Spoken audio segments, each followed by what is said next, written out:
पाकिस्तान की ओर, पाकिस्तान की शान, इमरान खान।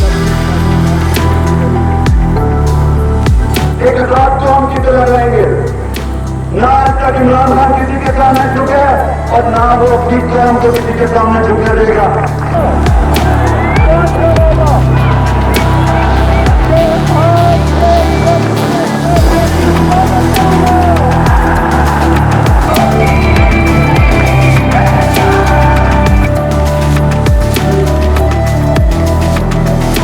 अपनी जिंदगी के पाकिस्तान के लिए लड़ा हूं।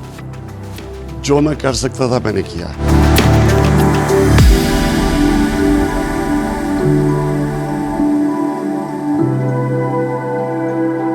पाकिस्तान में जो जिंदगी की रेस पे पीछे रह गए हैं, हम रियासत उनकी जिम्मेदारी लें।